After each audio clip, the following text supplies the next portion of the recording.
the presidential election, a first in the history of direct presidential elections in Turkey.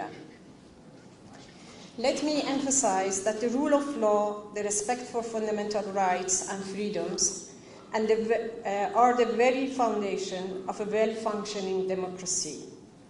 These interconnected pillars demand our unwavering attention, not only on election days, but also beyond. I will now share our main conclusions related to the second round of the presidential election as a continuation of the statement we delivered after the first round.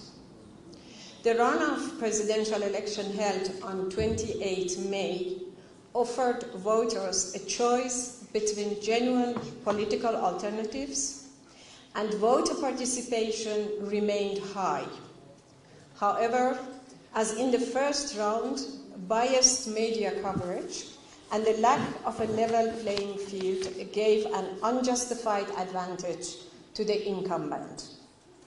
The election administration technically managed the election efficiently, but its lack of transparency and communication largely persisted.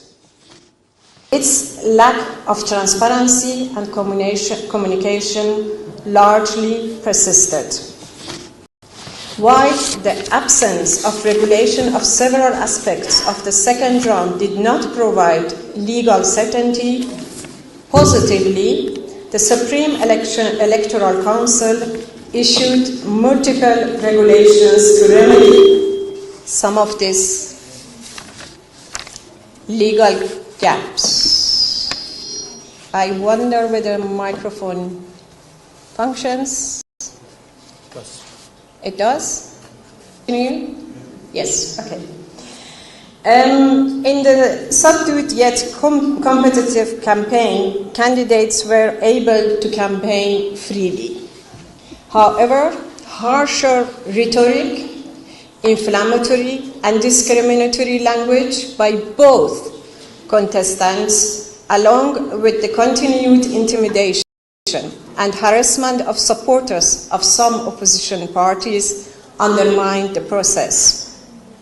In an environment with restrictions on freedom of expression, both private and public media did not ensure editorial independence and impartiality in their coverage of the campaign, detracting from the ability of voters to make an informed choice. Election day itself was generally calm and well administered.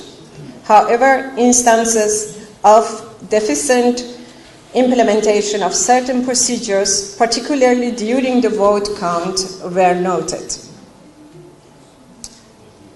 There is much more to say, and before I pass the floor to my colleagues so they can provide their input, please allow me to sum up my overall impressions. In short, our assessment of this second round of the presidential election is similar to the one we shared with you 2 weeks ago. Concerns raised during the first round over the lack of a level playing field and the unfairness of the campaign remained unaddressed, with the incumbent president continuing to benefit from an unjustified advantage. Regretfully, the use of harsher rhetoric by both contesting sides that was discriminatory and inflammatory further polarized the political environment and Turkish society. I would like to applaud the democratic spirit demonstrated by the people during these past weeks. Voters came out in great numbers, including yesterday, and it is crucial that the winner makes genuine efforts to ensure the unity of Turkey. We stand ready to continue to support and cooperate with Turkey in its aspirations to strengthen its democracy based on the rule of law and respect for human rights. Thank you once again, and I will now give the floor back to you, Katia. Thank you very much. We now turn to Frank Schwaber, who heads the delegation from Hayes. Thank you very much, and good afternoon. Before I come to the elections, I would like to use the opportunity, since I'm not here as a German, but I am a German, to remember on the arson attack in Germany 30 years ago on 5 Turkish citizens who were dead. Now, at the end, there were 17 others injured, and it was Gürsün İnce, 27 years, Hatice Genç, 18 years, Gülistan Öztürk, 12 years, Hülya Genç, 9 years, and Sayne Genç, who was a small child, just 4 years, and I really would like to commemorate those who were innocently and brutally murdered. Masum Çave, Pasice, Katleden Deri Aniyoras. I think it was necessary on a day like this. Now I would like to come to the elections.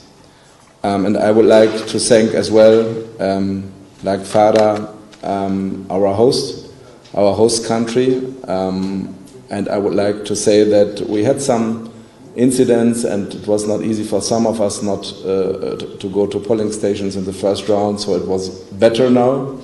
But I would like to say that there is still maybe some space for improvement.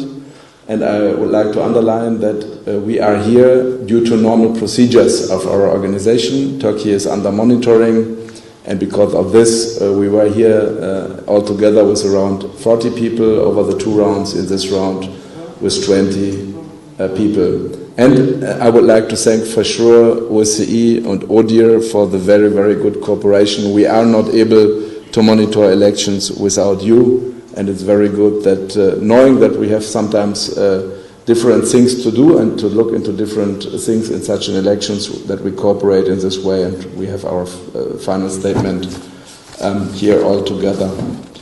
The second round of the presidential elections has resulted in a clear winner. This we have to say. Nevertheless, the second round also took place, like the first round, in an environment that in many ways does not provide the conditions for holding democratic elections. Turkey must now implement, and I really would like to stress this, the judgments of the European Court of Human Rights, and above all, release Osman Kavala and Selahattin Demirtas. In the future, the Supreme Electoral Council must be committed to the greatest possible transparency in order to strengthen trust in the electoral process. So I really would like to underline that finally we have the same situation like in the first round. So we have always to look on the election day, and again there is a very clear winner. This is what we have to say on this election day, but we have to look into the environment, democratic environment in the country as well. And there it is like 2 weeks ago that we have to describe the media situation as very limited, that we see a lot of journalists in prison, and that we see a situation that causes self-censorship in this country. And on the ranking of Reporters Without Borders, Turkey is on one of the last places in the world ranking. At the same time, we have the difficult situation for the opposition. We have the former co-chair of the HDP imprisoned. We have the closing procedures about HDP, and we have a ruling against the mayor of Istanbul, Imamoglu, what at the end may prevent him from running as a candidate, as president in this country. But at the same time, people voted again, and a lot of people go to vote again, and we have a very high turnout again, and they could express their opinion. And at the end, if somebody asked me if this what the people throw into the ballot box, if this what they counted at the end, and this is the result of the elections, then I would say yes, it is. With some problems, yes, we saw the problems, but finally that's the outcome. 3 things at the end. First, I really would like to urge, like Farah as well, to refrain after the campaign from violent speeches, hate speeches about against minorities, whether it's LGBTIQ from one side of the political spectrum, or if it's refugees, what we unfortunately saw in the second round from the other side of the political spectrum. Second, I really would like to urge the Central Electoral Council and those who are responsible, those who are the lawmakers, to follow the recommendations of the Venice Commission and to do everything to be as transparent as possible. This is very important in a country where there is some mistrust in this electoral procedure, that there is a lot of transparency by this organization. And finally, I have to strengthen again, in line with the outcome of the summit of the heads of states and governments of our organization, Council of Europe in Reykjavik, who met between the first round and the second round of the elections, that Turkey has to implement, like all other countries, the judgments and the rulings of the European Court of Human Rights. That means they have to release at first Osman Kavala, because we are in a procedure under Article 46.4 and we have to proceed on this. Thank you very much. Thank you. Finally, last but not least, we move to Ambassador Jan Petersen, who heads the ODIHR mission. Thank you very much, and let me join the others in welcoming you to this press conference, and thank you for your continued interest in our observation mission.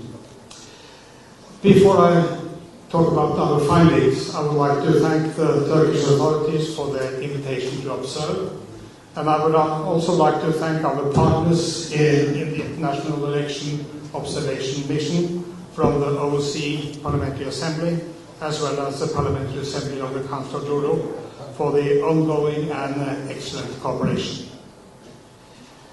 I've been in Turkey with a team of election experts since late March, which has given us a considerable period in which to closely observe the run-ups to both rounds of the elections.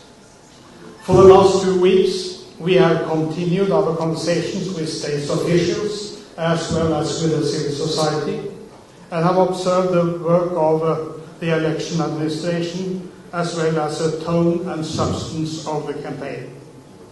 A particularly important aspect of our observation is our ongoing media analysis, to which I will return shortly. And with nearly 160 observers spread out across the country for the second round, it has been possible for us to make a statistical assessment of the voting process of the election day. Following our observations of this second round of presidential election, I'd like to go into a few points more in detail. First of all, I'd like once again to congratulate the people of Turkey for turning out to vote in such high numbers. Citizens were able to choose between real political alternatives in yesterday's runoff, and the campaign period was mostly peaceful. The campaign ahead of the second round was more low-key than the run-up to the first round, although it picked up as election day neared and candidates were able to campaign freely. The election administration, led by the Supreme Electoral Council, managed preparations for the second round efficiently in a short time frame, at the same time as finalizing the parliamentary vote. This is to be commended. However, the lack of transparency observed during the first round continued, with the national election authorities holding closed sessions and withholding the publication of most decisions, including on complaints related to the first round results. This further corroded trust in its work, which is key to citizens' confidence in the entire electoral system. Regrettably, I must also note the language used in the campaign over the last 2 weeks. It's been polarized and harsh, with accusations of collaboration with terrorist organizations by both political camps. In the same period, and of great concern, supporters of some opposition parties continued to face intimidation and harassment. The prosecution of journalists and bloggers continued ahead of the second round and included cases based on the legal prohibition of insulting public officials, further limiting freedom of expression. This is most disquieting, and it cannot be emphasized enough how important this freedom is for democracy. My final point, one of the two final points, concern media bias, which was clear in the first round and continued to be so ahead of the second. As I mentioned earlier, media monitoring is an integral part of our observation, and we noted ahead of the second round that many broadcasters did not meet their legal obligation to provide impartial coverage of the campaign. Neither did they give equal opportunities to the two presidential candidates, with the public broadcaster significantly favoring the incumbent, and a similar bias noticed in numerous private media outlets. The majority of these broadcasters also often blur the distinction between facts and opinions in their news coverage, selectively presenting their coverage in favor of a particular candidate. My second point, final point, is election day, which itself was mostly peaceful, although there were isolated instances of violence that were mostly directed against opposition supporters. Observers also noted cases of group or family voting, while the secrecy of the vote was potentially compromised due to the layout of some polling stations. While the presence of party observers and civil society representatives were positive, their activities were hindered in numerous cases. Finally, a number of procedural shortcomings were observed during the count. The points I have just mentioned are some of the most important from our ongoing observation, because, yes indeed, I and the team of experts will remain in Turkey for several days still to observe the aftermath of the election and how any complaints or appeals are dealt with. For many other aspects of our observation, I will recommend that you take a copy of our report together with the press release on your way out, and you will find some interesting figures in that report. And then, last but not least, I would like to express my gratitude to the team working with me here in Ankara, as well as long and short-term observers spread out across the country. Without you, there would be no election observation. Thank you very much. Many thanks. There's time now for your questions. Is the microphone working? There's now time for your questions. As this is a press conference, we will only be taking questions from journalists, although you're all very welcome here today. I'd therefore be grateful if you could begin by introducing yourself and your media outlet before asking your question. We do have simultaneous translation, so you're welcome to ask questions in English or in Turkish. Are there any questions from the floor?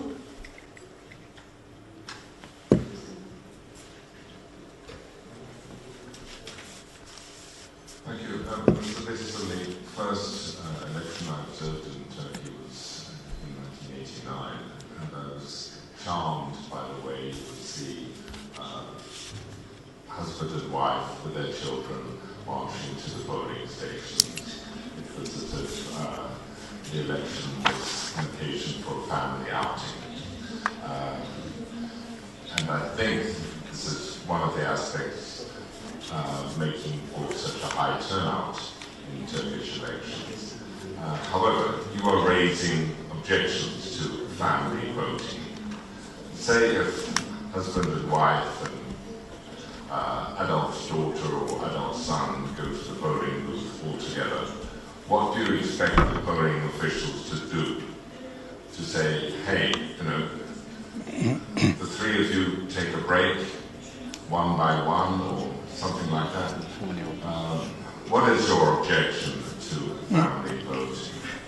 The other thing is I want to know something about, there were objections raised about alleged irregularities in the first round. Did you find that the Supreme Electoral Council aggressively pursued those objections? In Turkey, we often think that the Supreme Electoral Council is too laid back when it comes to complaints about irregularities. What is your impression of the way they respond to allegations of irregularities?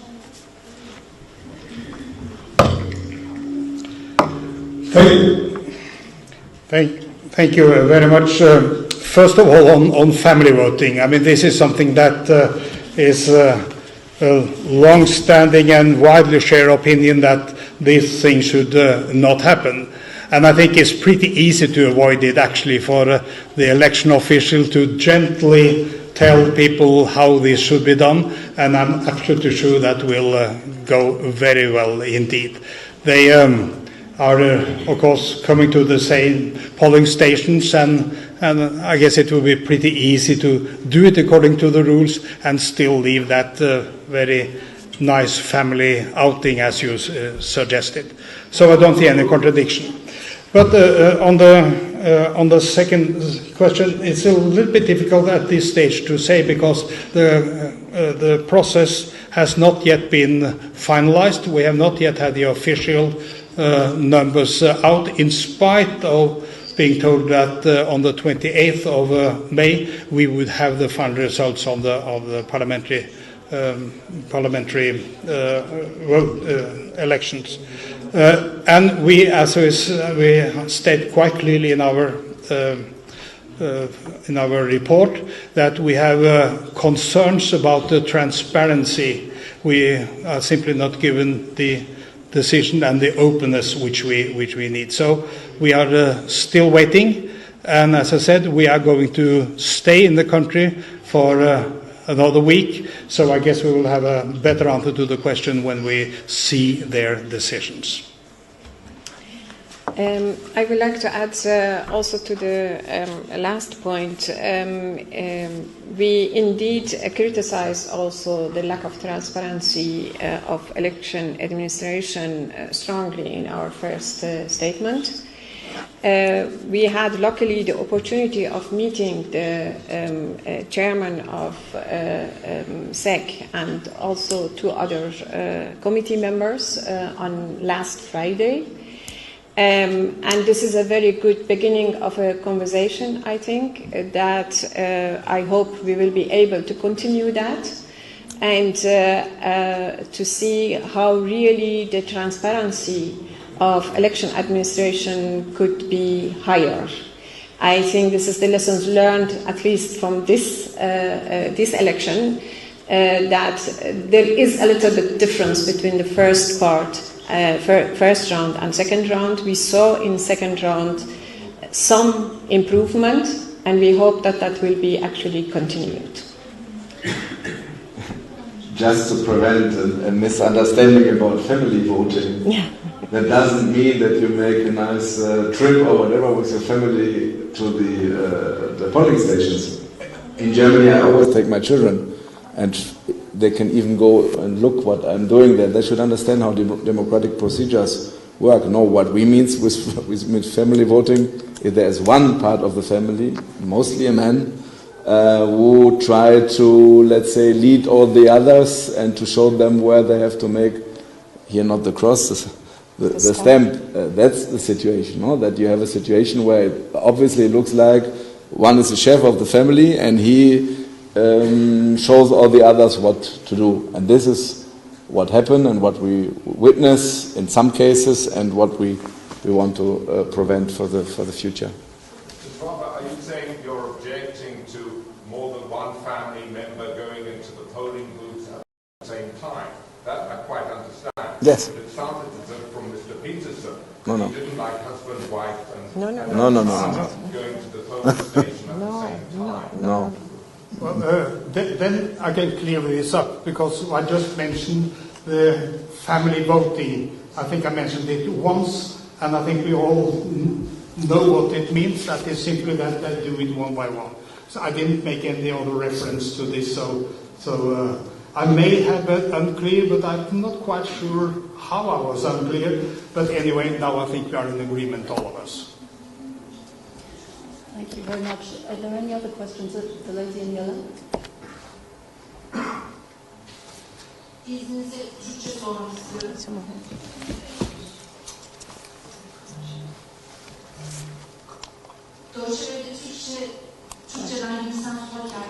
Which one is that? It's not. I'm sorry. If you could just back. Oh, no, now it works. Now it should work, no? I have two. In Turkish or English? Türkçe? As you prefer. Bu seçimin önemli bir gündem maddesi de adaylardan birinin I have no. No, where is it? It's two, but the It should be channel 2. Okay, I can see English. Sorry. if you could, apologies. One of the aspects of these elections,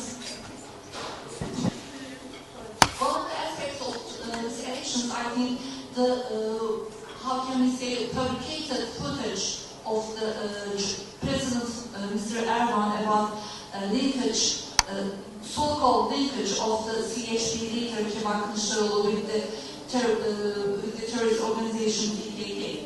I think you saw these footage, these videos, and President Erdogan actually accepted that these footage are the montage. These are the not the real ones, but the fake ones. So how do you observe these developments about and these discussions? And did you add this topic in your report in coming weeks?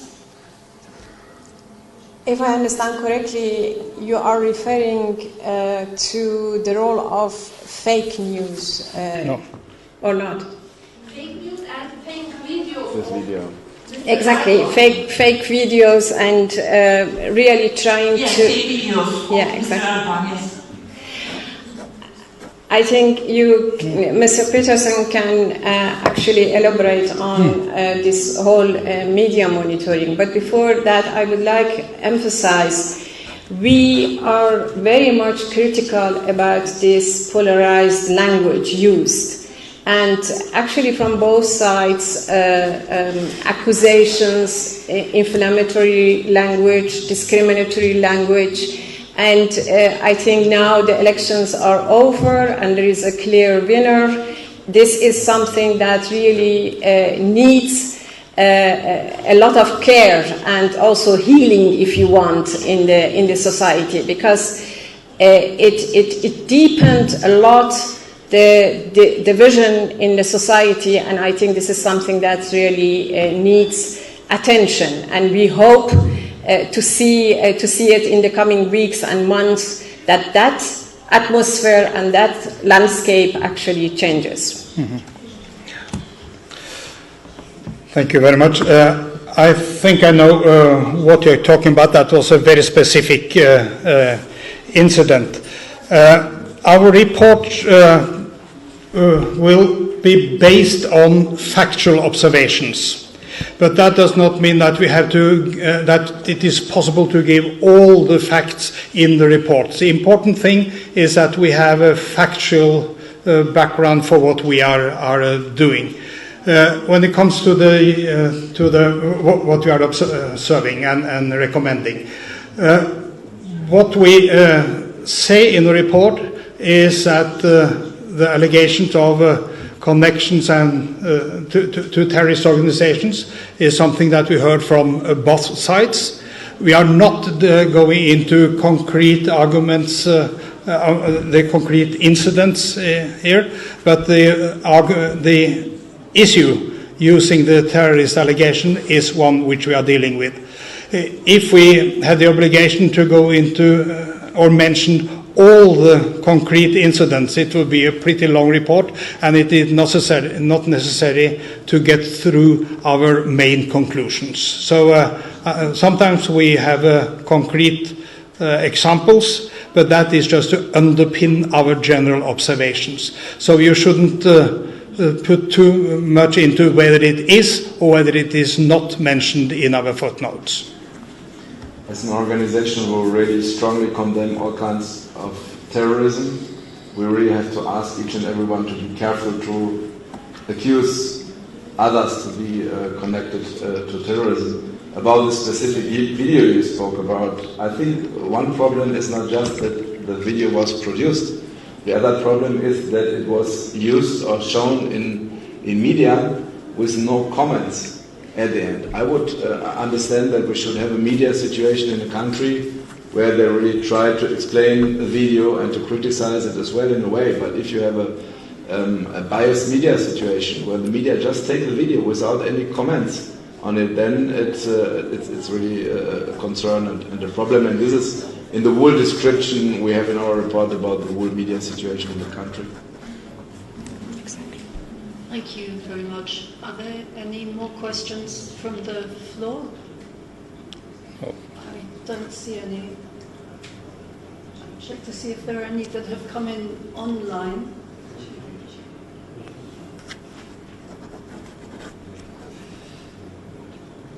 No, yes, there's a question that's come in online.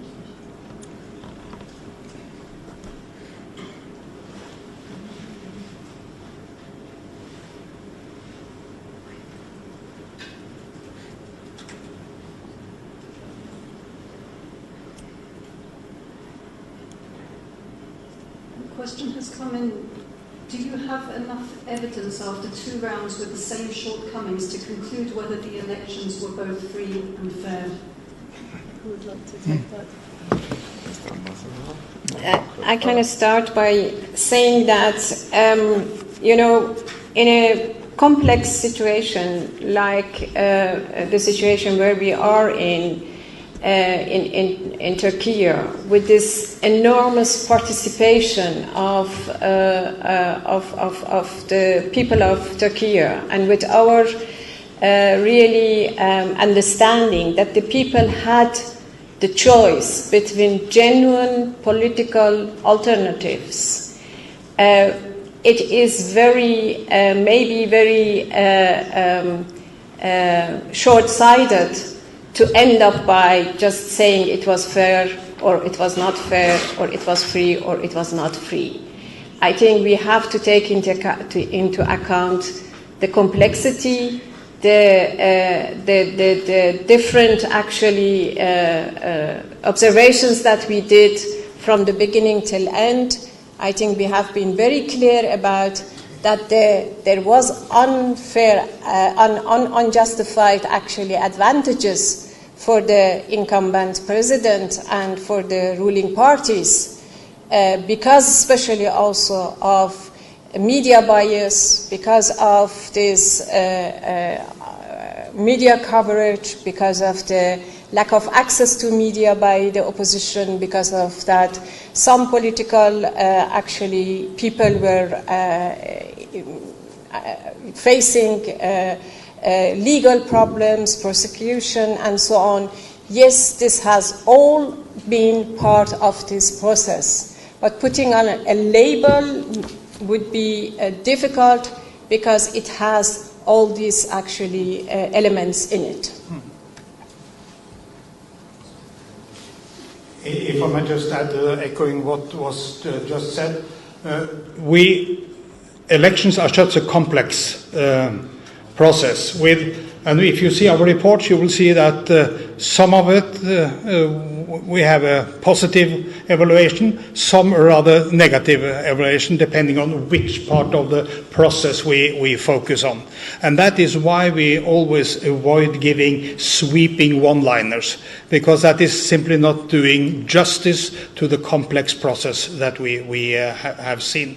So I absolutely agree with what you said, but since my team is responsible for the observations, I must say that for those conclusions which we put into our report, I must say, yes, I think we have enough background for giving this assessment, not enough evidence. Sometimes we would like to have more evidence, then we are careful in our judgment, but where we have clear recommendations and clear opinions, yes, I think we have enough.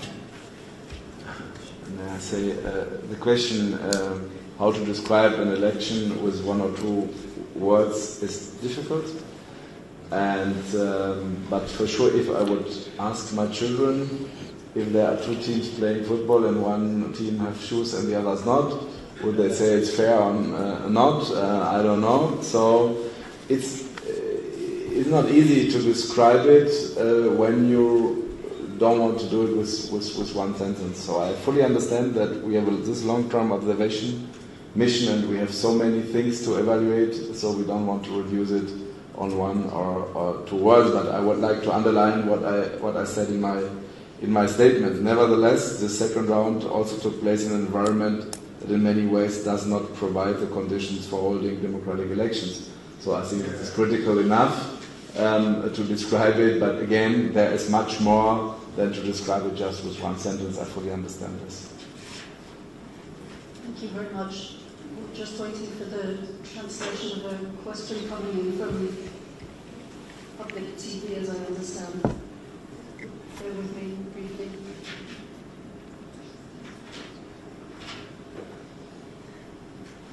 Question from Mr. Peterson. You met with the management of RTSC and TRT. How would you comment about those meetings? Were they transparent to give you the answer you asked? And did they give you verifiable answers? Did the broadcast in Turkey correlate with the answer that you got from them? I will not go into all individual meetings we had and characterize them. I think the important thing is will be the conclusions we have in our report, and you will see from our report that we have critical comments on the media situation. Actually, that is one of the, I would say, one of the key findings in our report. So I refer you to the report as written.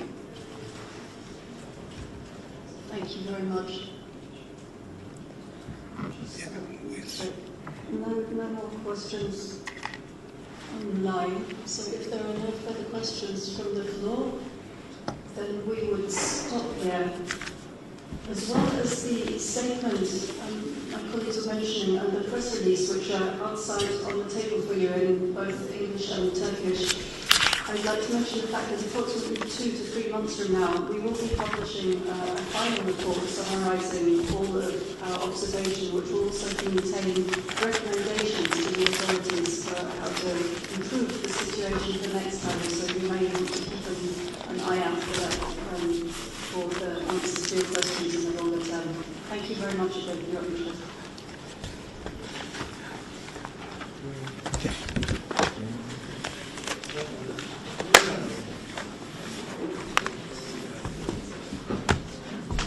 Okay, thank you very much for all your leadership. Thank you.